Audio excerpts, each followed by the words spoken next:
Okay, so this is my answer for the film noir conventions and how we're using, developing, and breaking them. So first off, I'm going to be discussing how we use and develop noir conventions. So firstly, we should discuss the location traits and iconography.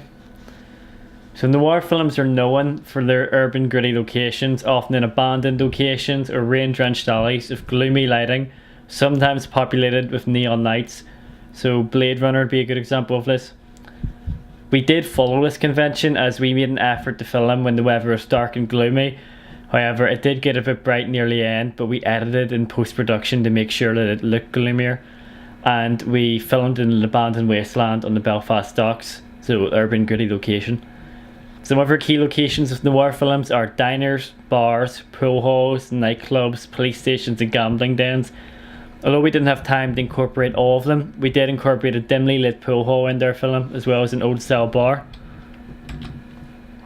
So for the mise-en-scene, noir films tend to incorporate some pretty recurring props. So for example, for the attire, there'd be bowler hats, trench coats, braces, kind of like 40s, 50s American, I don't know, business attire. And or something stereotypical of a detective. And the props would include things such as guns and cigars, falling in with the themes of kind of inner city sleaze and violence. We matched this convention as we included all aforementioned attire and props in our film. Shot types. As for the shot types and angles and editing, noir films have some common traits. Noir films use low-angled and canted-angle shots, tracking shots to follow action, and bridging shots to cut back in time when the protagonist is reflecting. We followed this convention to an extent, as we managed to include low-angled shots and tracking shots. For example, when the chief walks around the pool hall, or the rookie cop paces back and forth, and the low-angled shots, the naughty shots showing their reactions. However, we did break this convention by including some sort of unconventional types, such as the over-the-shoulder tracking shots and the POV shots, things you wouldn't really find in traditional noir. So the editing and the soundtrack.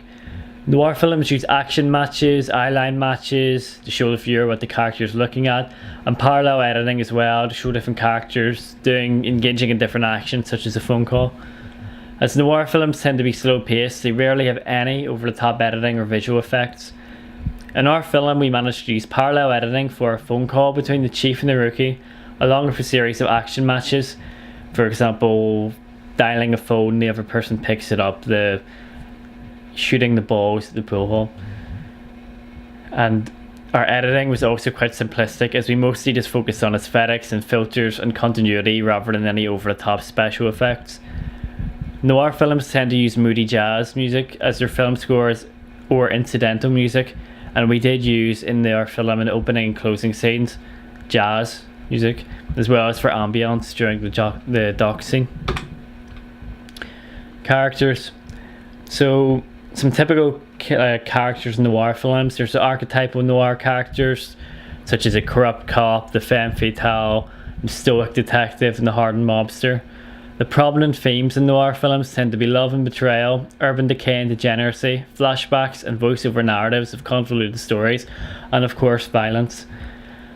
As our film was brief, we didn't get time to of course we couldn't mention all of these themes and different characters, and we didn't have time to really elaborate on them, but we did include some core themes such as violence, urban decay, including characters such as a hardened criminal and the stoic cop. And we cannot forget that our film is not merely conforming to traditional noir conventions, but also neo-noir. So neo-noir is basically traditional noir with a modern spin on it. So the film would feature violence of more modern forms of crime, such as pimping and drug dealing, with more world-weary and cynical protagonists, with false accusations and betrayal, focusing more on long tracking shots, obscured frames and deep focus. Our film also uses more modern attire and props, such as mobiles, tracksuits, along with the drug dealer being involved in a very modern day crime scenario. You know, in a traditional noir film, the crime is usually something like mob violence. It wouldn't be something as shady as a inner city drug deal. That's a more modern crime scenario. And finally, how have we broken noir conventions? So the juxtaposition between classic noir and neo-noir is how we went about breaking them.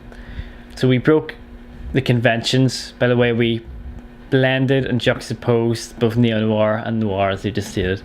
So we used traditional noir attire, dialogue and character stereotypes. We're also using modern props and attire along with neo-noir scenarios such as a drug deal. We blend noir and neo-noir together, the best in our drug dealer character. So despite saying dialogue, it seems quite, archaic, seems reminiscent of an old noir film. He's dressed like an urban youth and speaks of a broad accent and acts with their mannerisms. The juxtaposition kind of is a parody, but also to show that we have an appreciation for classic noir traits, but are also blending it or altering it to make it fit for a modern audience. So the best juxtaposition would be considered the young officer in the bar's traditional noir attire and the drug dealer's tracksuits. And it just, as I just stated before, shows how we understand and respect the classic noir conventions and yet wish to develop them for a modern audience.